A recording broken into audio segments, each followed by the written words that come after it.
Mr. Speaker. Thank you, Mr. Speaker. Good morning.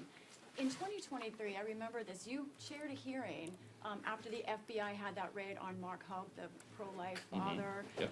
And that was something that I think to this day Republicans say was a problem in the use of force by this government. Yeah. And my question now is, we see, obviously, we understand ICE's legitimate purpose, but we've seen guns drawn on Americans who have not necessarily protesters. We've seen people pulled out of their houses, to your point about the warrants.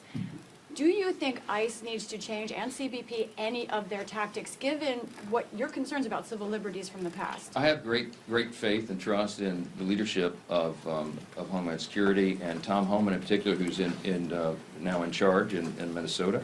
He brings 40 years experience to this. He's very measured. We all believe that immigration policy ought to be balanced and strategic and smart, and it obviously needs to comply with the law. And I'm going to leave it to the experts to determine what that is. I think in the negotiation, I think we've got to remove the politics. We've got to look at what the Constitution says, what federal immigration law says, and if anybody wants to adjust immigration law, then that's why we're here in the legislative branch. But we need it. We need that approach. We need the temperature turned down. That's the president's words.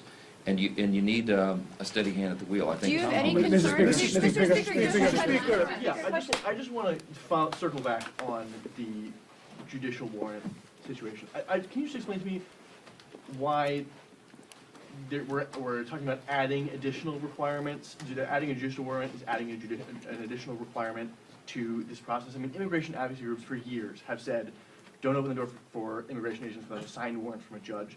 ICE's own field manual says entering a home without a warrant is typically a violation of the Fourth Amendment. How is this raising requirement? Isn't this the MO for how things normally work? No, I mean, look, the question is to the Democrats who are ringing the bells and saying that they're trying to make this one of their demands in this negotiation. That's what I'm told. Some of them have.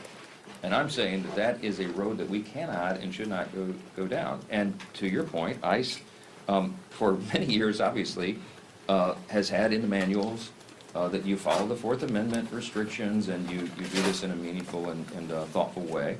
But we have an unprecedented level of opposition and pushback. I mean, when you have local and state officials informing their citizens that they should impede the immigration, customs, and enforcement operations, it creates a dangerous situation, and that's what's led to all of this chaos. If the governors and the mayors in the blue cities and states would participate with federal law enforcement, we wouldn't even be having these conversations. I mean, you would have a much smoother process, I think. So, look, we're going to have all these discussions over the next couple of weeks. We will figure out a path through this, but we have to enforce our immigration law. The American people made that the #1 issue in the last election. The wide open border and the chaos that ensued because of it was the #1 issue. The president got to work. We used the existing law that was on the books, as we always said, as I said, for 4 years under the Biden administration could have happened, and we closed the border tight. In just a couple of months, we've had almost zero illegals released into the country since President Trump took over. Strong leadership.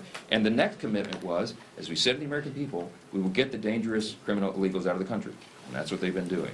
And for anybody to impede that, they are impeding the will of the American people. They have created a more dangerous situation on our streets, and it has to stop. So stay tuned for the rest of this. We'll get into the details of it.